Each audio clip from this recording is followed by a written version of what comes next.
Saya setuju dengan penulis dikarenakan politik merupakan salah satu aspek terbesar dan paling berpengaruh di negara kita, terutama di zaman sekarang. Pancasila adalah sebuah pedoman di kehidupan masyarakat, baik dari segi pendidikan, pekerjaan, maupun politik, dan sangat mempengaruhi etika politik di saat ini. Menurut penulis, penyimpangan etika politik semakin sini semakin terjadi dan semakin meluas dikarenakan 4 faktor, dan saya sangat setuju dengan 4 faktor tersebut. Tetapi terdapat 2 faktor yang menurut saya sangat fatal. Yang pertama adalah ketidakpahaman masyarakat mengenai apa itu Pancasila dan apa itu politik. Yang kedua adalah menurunnya pengawasan dan penegakan hukum, di mana sehingga masyarakat dapat melakukan hal yang menyimpang dari politik itu sendiri dan merasa tidak akan ditegakkan atau tidak akan dihukum. Nah, dari segi arti dari jurnal ini, menurut saya penulis sudah menyampaikan apa yang ingin disampaikan dan mudah dipahami oleh masyarakat yang ingin membaca dan ingin mengerti apa itu penyimpangan, dan agar mereka bisa tahu cara untuk mengurangi penyimpangan tersebut.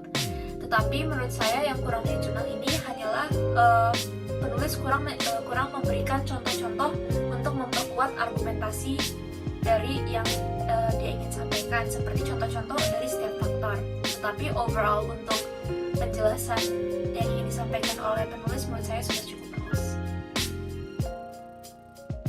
Pendapat saya tentang teks dengan judul Peranan Nilai-Nilai Pancasila dalam Membangun Etika Politik di Indonesia ini adalah, pada jurnal ini, penulis mengemukakan argumen bahwa praktik politik di Indonesia saat ini sudah menyimpang jauh dari etika politik yang berdasarkan Pancasila. Contohnya, perlakuan kepentingan golongan dinomorsatukan daripada kepentingan umum. Etika politik seharusnya dilandaskan pada legitimasi hukum, di mana masyarakat mendasarkan kegiatan politiknya sesuai dengan hukum yang berlaku. Dalam jurnal ini, kami setuju bahwa bukti atau contoh yang sudah diberikan oleh penulis terhadap penyimpangan politik cukup memadai, karena telah memberikan gambaran dari apa yang ingin disampaikan. Contoh penyimpangannya seperti makar. Penulis juga menyebutkan beberapa faktor yang dapat mempengaruhi terjadinya penyimpangan etika politik, yaitu ketidakpahaman masyarakat dalam memahami konsep etika politik berdasarkan Pancasila, di mana masyarakat gagal mengimplementasikan Pancasila dalam kehidupan sehari-hari, dan adanya krisis moral yang terjadi dalam lingkungan masyarakat Indonesia yang sudah mulai menurun. Salah satu contoh yang terjadi akibat menurunnya moral di Indonesia adalah praktek korupsi. Mengenai argumen faktor pemicu penyimpangan politik yang diantaranya akibat kelonggaran kepercayaan seseorang terhadap agama yang dianut, kami juga setuju dengan penulis. Dalam berpolitik, alangkah baiknya jika memiliki karakter ketuhanan agar tidak terjadi penyimpangan, contohnya radikalisme agama. Saya setuju dengan penulis bahwa praktik politik di Indonesia telah menyimpang dari etika politik Pancasila. Sebagai contoh, aksi golongan elit politik untuk menggulingkan pemerintahan yang sah merupakan penyimpangan dari sila pertama, kedua, dan ketiga Pancasila. Selain itu, salah satu faktor penyimpangan etika politik adalah masyarakat Indonesia masih banyak yang tidak mengerti akan makna dari Pancasila itu sendiri. Sebagai contohnya, pembahasan mengenai Pancasila itu hanya berhenti pada kaum elit politik, dan juga kebanyakan dari mereka itu hanya menggunakan Pancasila sebagai alat instrumental bagi mereka untuk sekedar menjadi syarat mengikuti pemilu. Penyimpangan etika politik juga terjadi karena kurangnya ketegasan pengawasan serta penegakan hukum di Indonesia, sehingga peraturan-peraturan yang ada sangat mudah dilanggar oleh masyarakat. Contohnya adalah korupsi. Salah satu bentuk korupsi yang telah mendarah daging di Indonesia adalah korupsi lembaga peradilan, yaitu yang dilakukan oleh aparat penegak hukum itu sendiri dengan melakukan penyalahgunaan wewenang. Dan juga tidak adanya pengawasan bagi mereka yang bekerja di bidang hukum. Sehingga diperlukan pembaharuan total terhadap seluruh sistem hukum dan penegakan hukum di Indonesia. Berdasarkan jurnal ini, dapat disimpulkan bahwa penyimpangan etika politik sangat marak di Indonesia dan perlu dicegah. Pancasila sendiri seharusnya menjadi dasar segalanya, dari hukum, moral, demokrasi, dan lain-lain, sehingga seharusnya digunakan sebagai pedoman etika politik. Namun, di zaman sekarang, begitu banyak faktor yang berkontribusi dalam penyimpangan etika politik. Jurnal ini sendiri menunjukkan faktor-faktor tersebut penting untuk kita sadari, agar kita tahu di mana kekurangan kita sebagai masyarakat, dan agar kita tahu juga bagaimana cara kita harus mengembangkan diri dan dapat mengaplikasikan nilai-nilai Pancasila di dalam kehidupan kita sehari-hari untuk mencegah lunturnya etika politik di Indonesia. Dalam jurnal ini, penulis menyebutkan bahwa terdapat penyimpangan etika politik di Indonesia, sehingga penting untuk diteliti apa yang menjadi faktor-faktor penyebabnya dan apakah Pancasila masih layak disebut sebagai dasar dalam beretika politik di Indonesia. Dalam jurnal ini, penulis menyebutkan bahwa Pancasila masih layak disebut sebagai dasar etika politik di Indonesia. Hal ini karena Pancasila memiliki segala hal yang dibutuhkan untuk keberlangsungan suatu negara. Dalam sila pertama, penulis menyebutkan bahwa Indonesia bukanlah negara teokrasi, tetapi negara dengan legitimasi moral. Dalam sila kedua, penulis menyebutkan bahwa manusia harus mempunyai HAM. Hal ini sejalan juga dikatakan oleh Muhammad Hatta. Dalam sila keempat disebutkan bahwa kekuasaan tertinggi berada pada rakyat. Dan dalam sila kelima disebutkan bahwa keadilan dicapai dengan menaati hukum yang berlaku. Kenapa dasar negara yang sudah bagus ini dapat mengalami penyimpangan?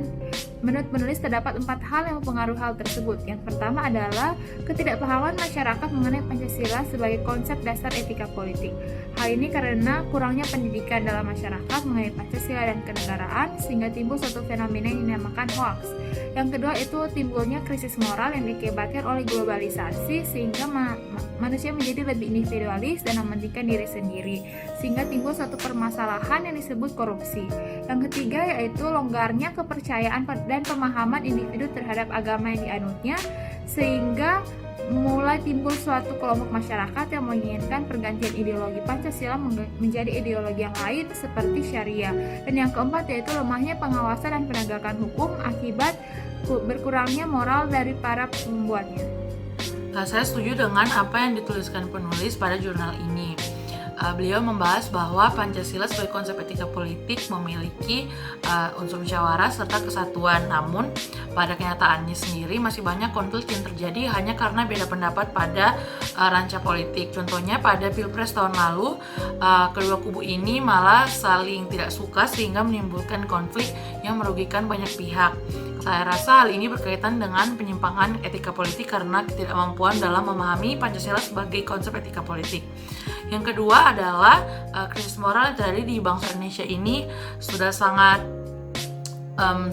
mendalami di setiap lapisan individu. Contohnya ini adalah pada caleg-caleg pada pemilihan legislatif. Mereka kebanyakan hanya mengkampanyekan janji-janji kosong dan ketika mereka terpilih mereka bahkan lupa dengan apa yang mereka kampanyekan sehingga mereka tidak menjalankan tugas yang sebagaimana mestinya padahal mereka diharapkan untuk menyampaikan aspirasi. Yang ketiga, saya juga setuju dengan pemaparan penulis bahwa hukum di Indonesia itu dia kurang tegas dan lemah. Contohnya pada kasus korupsi di mana Menteri Hukum dan HAM Pak Yasona Lawli pernah membeberkan bahwa sel napi koruptor itu memang lebih istimewa dibandingkan napi biasa. Nah, jika hal ini dibandingkan dengan hukuman untuk napi koruptor pada negara lain, maka sangat jomplang dan di Indonesia sendiri hukuman ini tidak dapat memberikan efek jerah sehingga dapat menimbulkan bibit-bibit koruptor yang baru. Untuk overallnya sendiri di jurnal ini sudah sangat jelas dan penulis membeberkan penjelasan serta contoh-contoh yang kondisi. Jadi ya, kalau kita ingin berpolitik, kita itu harus paham dulu etika berpolitiknya yang berdasarkan dari Pancasila. Jadi yang pertama itu ketuhanan yang Maha Esa. Jadi kita itu harus percaya kepada Tuhan.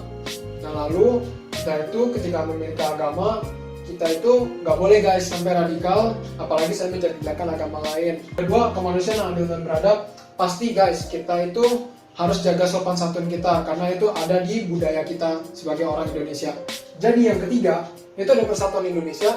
Jadi ini maksudnya apa guys? Jadi persatuan Indonesia itu kan kita nih negara dibuat itu pertama kali karena satu cita-cita kita sama dan kita itu pertama-tama bahkan sampai sekarang pun kita itu selalu akan tetap beragam dan itu gak akan berubah. Lalu yang keempat, itu kerakyatan yang dipimpin oleh hikmat kebijaksanaan dalam permusyawaratan kewakilan. Itu contohnya, kita itu harus menghargai pendapat orang lain. Jadi kalau misalnya dalam diskusi, kita itu nggak boleh menangin satu orang dan nggak boleh menangin satu orang yang lagi. Terus ngejatuhin satu orang yang lagi itu nggak boleh. Nah lalu yang terakhir itu keadilan sosial bagi seluruh rakyat Indonesia. Itu masyarakat harusnya itu menghargai terhadap para veteran yang telah berjuang gitu. Pada contohnya aja sekarang tuh veteran belum tentu diberi tempat tinggal yang layak gitu atau diberi perlakuan yang layak. Nah, jadi intinya aku sangat merekomendasi jurnal ini karena permasalahan kita sebagai orang Indonesia, kita tuh nggak paham tentang etika-etika politik di Indonesia. Jadi aku rekomendasi ini banget buat dibaca.